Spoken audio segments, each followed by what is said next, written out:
One night, Mr. Jones, the overseer of the manor farm, has just stumbled drunkenly to bed, forgetting to secure his farm buildings properly.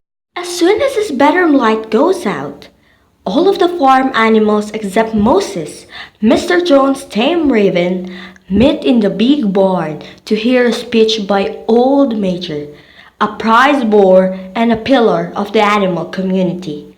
Old Major said, "I am near to death, and I have things to say before it is too late." Major blames the animals' suffering solely to human oppressors.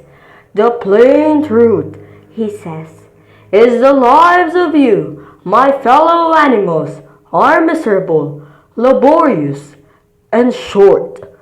We animals are born into the world as slaves, work incessantly from the time we can walk, fed only enough to keep our bodies, and then slaughtered mercilessly when we are no longer useful to them." Nature wishes to impart to the rest of the animals a distillation of the wisdom that he has acquired during his lifetime. Old Major relates a dream that he had the previous night, of a world in which animals live without the tyranny of man. They are free, happy, well fed, and treated with dignity. He urges the animals to do everything they can to make his dream a reality and exhorts them to overthrow the humans who purport to own them. The animals can succeed in their rebellion only if they first achieve a complete solidarity or perfect comradeship of all the animals against the humans, and if they resist the false notion spread by humans that animals and humans share common interests. Rats enters and everyone look at them differently. A brief conversation arises in which the animals debate the status of rats as comrades. With the entrance of the rats, Old Major have mentioned his precepts that will allow animals to determine who their comrades are and who are not. He says, "Creatures that walk on two legs are enemies, but those who walk with four legs or those with wings are our allies." He teaches the animals a song called Beast of England, which paints a dramatic picture of the utopian or ideal animal community which was part of the Old Major's dream. The animals sing several inspired choruses of Beast of England with one voice, until Mr. Jones, thinking that the commotion bespeak the entry of a fox into the yard, fires a shot into the side of the barn. The animals go to sleep and the manure farm again sinks into quietude. 3 nights later, Old Major dies in his sleep, and for the next 3 months, the animals make secret preparations to carry out the old pig's dying wish of wresting control of the farm from Mr. Jones.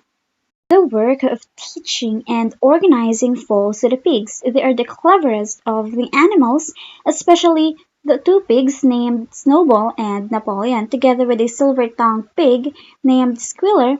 They formulate the principles of a philosophy called animalism, the fundamentals of which they spread among the other animals. The pig's most troublesome opponent proves to be Moses, the raven who flies about spreading tales of a place called Sugar Candy Mountain, where animals go when they die. It is a place of great pleasure and plenty, where sugar grows on the hedges, and Molly, a vain carriage horse, expresses particular concern over whether she will be able to continue to enjoy the little luxuries like eating sugar and wearing ribbons in the new utopias. And Molly, a vain carriage horse, expresses particular concern over whether she will be able to continue to enjoy the little luxuries like eating sugar and wearing ribbons in the new utopia. Mr. Jones has been driven to drink after losing money in a lawsuit, and he has to let his men become lazy, dishonest, and neglectful. One day, Mr. Jones goes on a drinking binge and forgets to feed the animals. Unable to bear their hunger, the cows break into the store shed and the animals begin to eat. Mr. Jones and his men are now awake and discover the transgression. He and his four farm hands begin whipping the animals out of the store shed.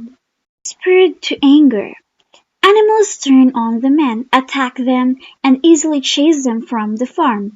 Astonished by their success, the animals hurry to destroy the last remaining evidence of their subservience: chains, bits, halters, whips, and other implements stored in the farm buildings. They shock the men and they react almost immediately, running down the laneway and fleeing from the farm. The farm now belongs to the animals.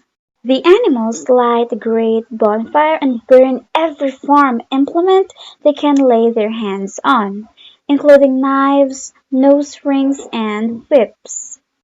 Snowball and Napoleon called the animals together and surprised them by announcing that they have spent the last few months learning to write.